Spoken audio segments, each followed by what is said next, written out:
Well, if it wasn't bad enough when reports came out about a week ago that WWE had quietly released Duke Hudson from his contract in January 2025, reports from PW Insider and Fightful have reported that WWE has released 11 more superstars. Usually, we see WWE making a lot of cuts in the months immediately following WrestleMania, so I was surprised to see so many being released in the months leading up to it. It looks like WWE wanted to cut a bunch of people that they haven't been doing much with to free up space on the main roster to call up people from NXT. It's like they have a specific number of people that they shoot for on the main roster, and if they want to call up 11 people from NXT, then they'll release 11 people currently on the main roster so that the overall number of people will remain the same. The first one I saw reported as being released was Cedric Alexander, who posted on his X account that he was no longer with WWE and will be free to work with other wrestling companies once his 90-day no-compete clause expires. Cedric Alexander got his big break in 2016 after being in WWE's Cruiserweight Classic that year. His match against Kota Ibushi blew people away to the point that the crowd was chanting, "Please sign Cedric." Triple H came out and acknowledged the chants and said he would in fact be doing so. Other highlights of his career were winning the Cruiserweight Championship at WrestleMania 34 in 2017 and later becoming a Raw Tag Team Champion with Shelton Benjamin when both were part of the Hurt Business along with Bobby Lashley and Montel Vontavious Porter. After Shelton Benjamin got released in September 2023, Cedric Alexander pretty much worked in dark matches or as enhancement talent on WWE TV. In 2024, he got moved to NXT as WWE really didn't have anything for him on SmackDown, but WWE didn't seem to do much of anything with him there either. His final match was on NXT in a losing effort against Ethan Page on January 28, 2025. Rumor has it that his former cohorts, Bobby Lashley, Shelton Benjamin, and Montel Vontavious Porter, who are currently in AEW as the Hurt Syndicate, are all pulling for him to join them in the company. But it may not happen due to issues in the past between AEW owner Tony Khan and Cedric Alexander's wife, who used to wrestle there under the name Big Swole. The next ones that I saw that were released, I was kind of surprised by. They were the Authors of Pain, Akam and Razor, along with their manager, Paul Ellering. I always thought that these guys were pretty entertaining. They started out in NXT in 2016 and then went to Raw in 2018 before being released in 2020 during the massive number of releases that went on during the pandemic. Word was that they had been rehired by WWE in 2022, but they were never brought back to television until 2023 when they united with Karrion Kross and Scarlett Bordeaux in the Final Testament faction.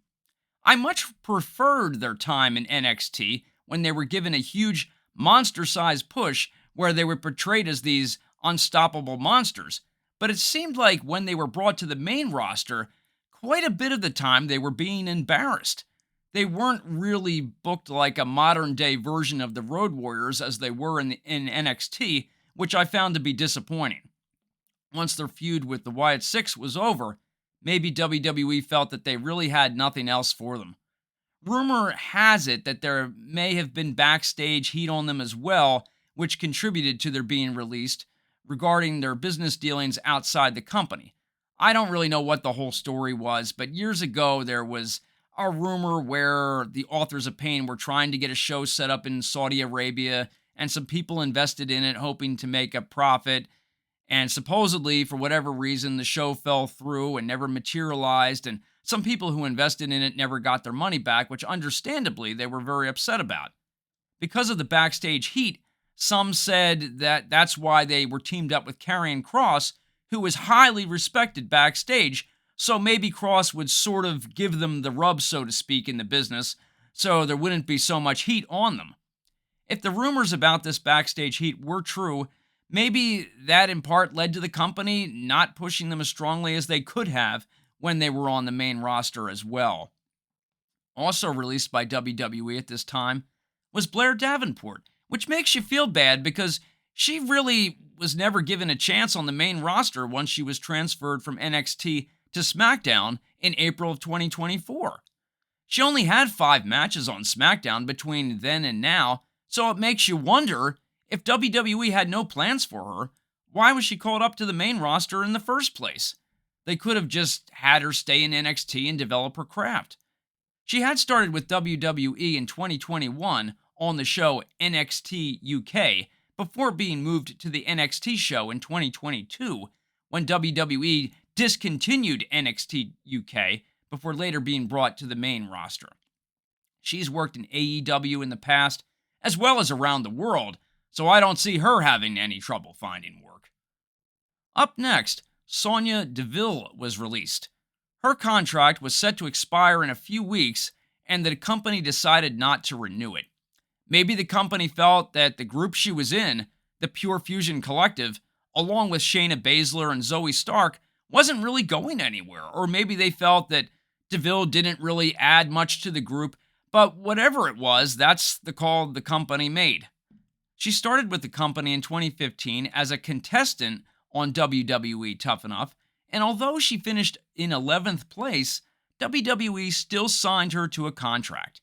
In addition to wrestling over the years, in 2021, she also played the part of the general manager Adam Pearce's assistant before playing the part of the general manager of the Raw roster before ultimately going back to wrestling.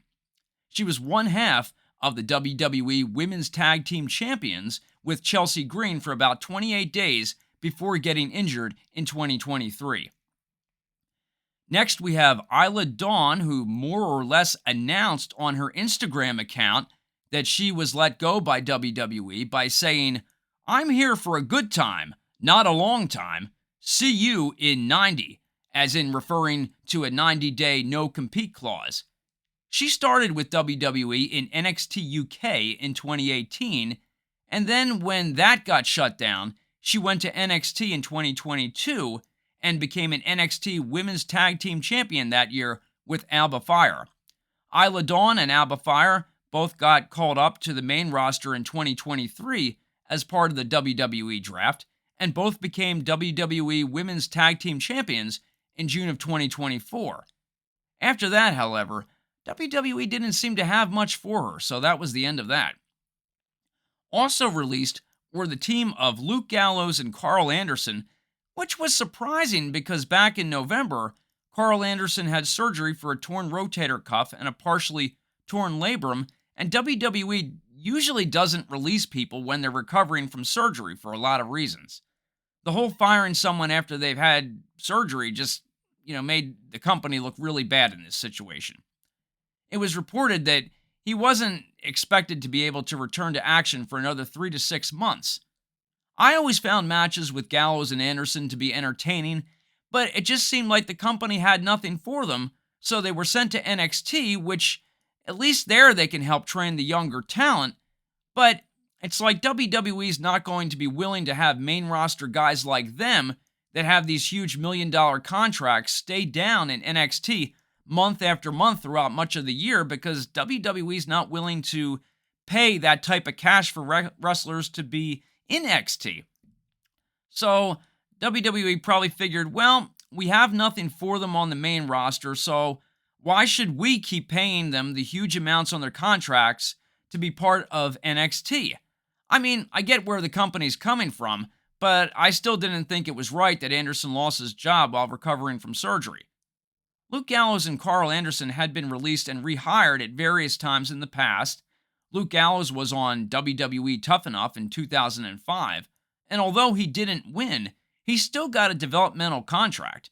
He played the part of the imposter version of Kane in 2006, then went on to play Festus Dalton of the team Jesse and Festus, the Dalton Boys, in 2007. Then in 2009, he started going by the name Luke Gallows and as a member of the CM Punk's Straight Edge Society before being released in 2010. In 2016, Luke Gallows and Carl Anderson, who had been wrestling together as a tag team in New Japan Pro Wrestling for years, were hired to be a team on WWE Raw. However, both were released in 2020 when lots of WWE wrestlers were released due to pandemic cuts. They were then rehired by WWE in 2022 before being let go again in the last few days. Another release in the last few days was Giovanni Vinci, which was no surprise as he's seldom been on WWE TV since Ludwig Kaiser threw him out of the group Imperium in April 2024 when they did that injury storyline on him. Then WWE started airing vignettes where he was supposed to return, doing a James Bond sort of gimmick where he's supposed to be a wealthy, snobbish playboy. However, it never went anywhere, as when he did come back for a match, he lost to Apollo Crews in seconds. Then he had a second match and lost again, and that was the end of it for him being on television. It was a shame because if you watched him when he was in NXT starting in 2017, when he went by the name Fabian Eichner and was teaming up with Marcel Barthel, now known as Ludwig Kaiser, you saw how great this guy could be. Once he got on the main roster, he didn't seem to be booked anywhere near as strong as he once was, unfortunately. The next release I wanted to talk about, I just learned was released while I was making this video. It was just confirmed by PW Insider that Elektra Lopez on the SmackDown roster, who is in the group Legada del Fantasma, has just been released by WWE, so it could very well be the case that there may be quite a few more cuts coming by the company. Elektra Lopez had been with the company since signing with them in 2021, but she was said to have also made 3 appearances on WWE TV in 2018 through 2019 as an enhancement talent. You always hate to see situations like this where people are losing their jobs, and I certainly hope it all works out for the best for them. I don't think these people will have a great deal of trouble finding work in other wrestling companies. Maybe a lot of them will end up in TNA, Ring of Honor, or AEW, where they can work a much easier schedule and not get run into the ground so much as with it in the rigors of a WWE schedule.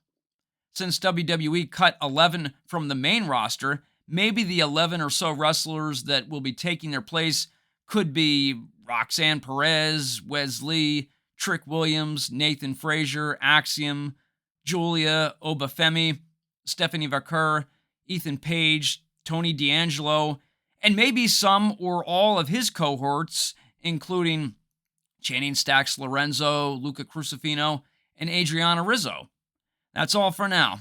If I hear about any more WWE releases, I'll certainly pass them on. If this video resonated with you, please like, comment, and subscribe. Thanks for watching, and take care.